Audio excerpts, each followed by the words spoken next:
Direct News TV. July 27, 2023.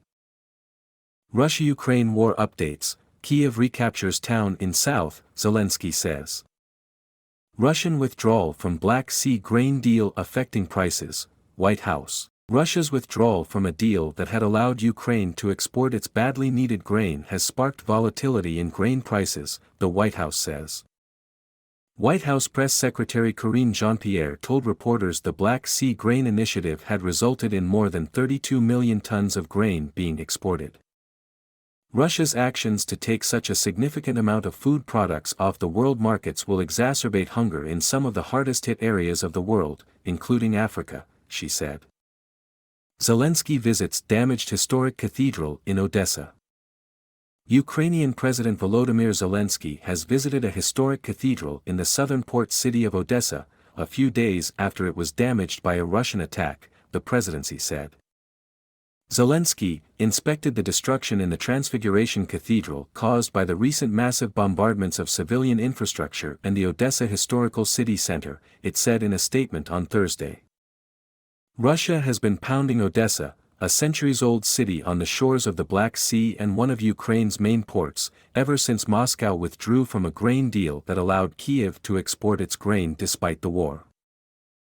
The Transfiguration Cathedral sits in the historic Odessa city center, parts of which are on the UNESCO World Heritage List. Disqualified Ukrainian fencer, we will never shake hands with them.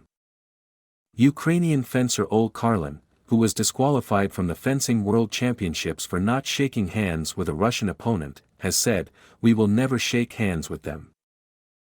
My message today is that we Ukrainian athletes are ready to face Russians on the sports field, but we will never shake hands with them," the four-time world champion said on Thursday. Karlin's disqualification is also set to rule her out of the team event at the World Championships, which double up as a qualifier for the 2024 Paris Olympics. Ukraine Deputy Defense Minister confirms town recaptured by troops. The Ukrainian army has recaptured the village of Staromayorsk from Russian forces on the southern front as it ramps up its counteroffensive, Deputy Defense Minister Hanna Maliar has said. Staromayorsk in the Donetsk region has been liberated. Our defenders are currently carrying out clearing operations of Russian troops, she said on Telegram on Thursday. Zelenskyy posts video reportedly showing soldiers retaking southern village.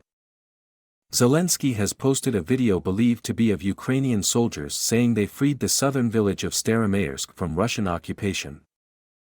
IOC urges sports federations to handle Ukrainian-Russian competitions with sensitivity.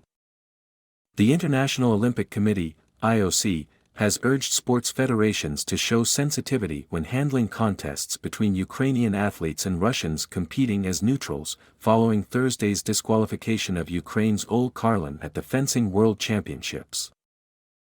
Four-time Sabre World Champion Karlin was disqualified in a decision labeled "absolutely shameful" by the Ukrainian presidency for not shaking the hand of her beaten Russian opponent Anna Smirnova, who was competing at the championships in Milan as a neutral.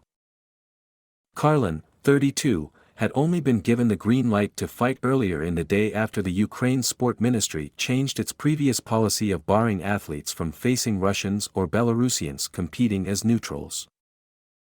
We encourage international federations to handle situations involving Ukrainian and individual neutral athletes with the necessary degree of sensitivity, an IOC spokesperson said.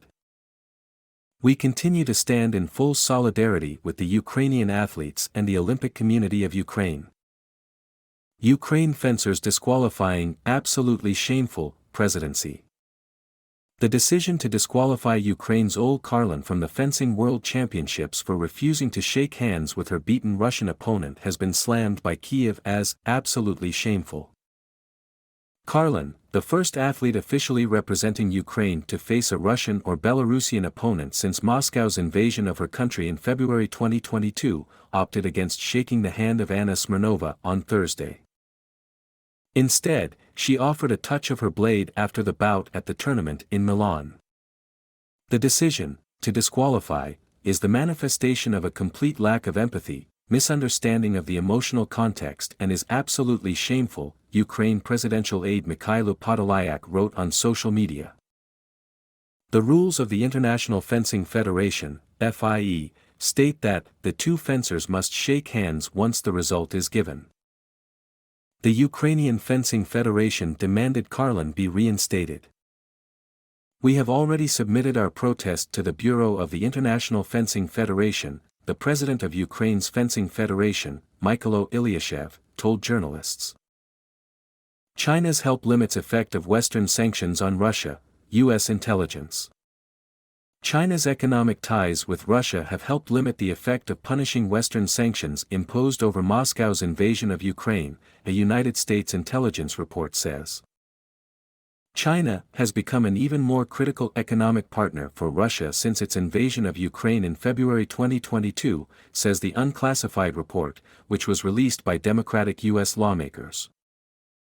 Beijing is pursuing a variety of economic support mechanisms for Russia that mitigate both the impact of Western sanctions and export controls, it says. The report says Beijing has probably supplied Moscow with dual-use civilian military equipment employed in Ukraine but notes that it is difficult to ascertain the extent to which China has helped Russia evade and circumvent sanctions and export controls. Russia refuses to speak at UN meeting on Odessa attacks. Russia has refused to speak at a UN Security Council meeting called to discuss Moscow's recent attacks on the key port of Odessa, immediately following its refusal to extend the Black Sea grain deal. In a show of Moscow's anger at Ukraine and its Western backers, a junior Russian diplomat sat silently throughout the Odessa meeting.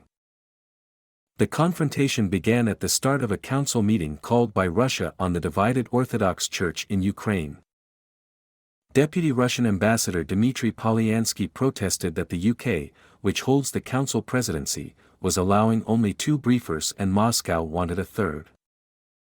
He said that in protest, Russia wouldn't participate in the following council session on Odessa. Ukraine signals it will allow its athletes to compete against some Russians. Ukraine has signaled it will no longer bar its athletes from competing against Russians who are taking part in sporting events as neutral athletes. That would be a significant easing of its boycott a year before the Paris Olympics. A decree said Ukrainian athletes and teams will only be required to boycott if competitors from Russia or Belarus are competing under their national flags or other symbols or have signaled allegiance to either of those countries in another way. The change in policy could smooth the way for Ukrainians to compete at the Summer Olympics next year. Kim Jong-un meets with Russia's defense minister to discuss military issues. North Korean leader Kim Jong-un has met with Russian Defense Minister Sergei Shoigu to discuss military issues and the regional security environment, according to state media. The meeting further illustrated North Korea's support for Russia's war in Ukraine as the isolated country celebrated the 70th anniversary of an armistice that halted fighting in the 1950-53 Korean War. North Korea has aligned with Russia over the war in Ukraine, insisting that the hegemonic policy of the US-led West forced Moscow to take military action to protect its security interests. U.S. President Joe Biden's administration has accused North Korea of providing arms to Russia to aid its fighting in Ukraine. Pyongyang has denied the claim. Switzerland, Finland, Sweden consider forging security ties with U.S. National Guard. Switzerland, Finland and Sweden are considering joining the United States National Guard Security Partnership Program, in a further expansion of U.S. military ties across Europe following Russia's invasion of Ukraine. The chief of the National Guard, General Dan Hokanson, announced the discussions in a speech Thursday at the National Press Club in Washington. The National Guard State Partnership Program is a lesser-known but key military instrument for U.S. troops to build relationships with foreign militaries by conducting regular training and education exchanges with young officers. The National Guard program began 30 years ago after the collapse of the Soviet Union as former Soviet states looked for ways to move away from their communist-styled military organization.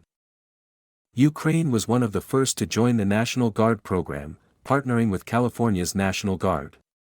From the earliest days of Russia's invasion, Ukraine's Air Force has reached out for support to the California National Guard partners it trained with. Poland says security of EU border with Belarus is top priority. Poland's governing party leader Jarosław Kaczynski says that the security of the European Union's border with Russia's ally Belarus is the Polish government's top priority. Kaczynski, who is also a deputy prime minister, paid a visit on Thursday to the village of Kotin, on Poland's border with Belarus. Kaczynski said the border has become dangerous due to Minsk's support for Russia's military aggression in Ukraine. Thousands of Russia's Wagner mercenaries have deployed to Belarus. My name is Kingsley. Please like, share, subscribe and hit that notification bell so you can be the first to be notified whenever we post. You won't regret it.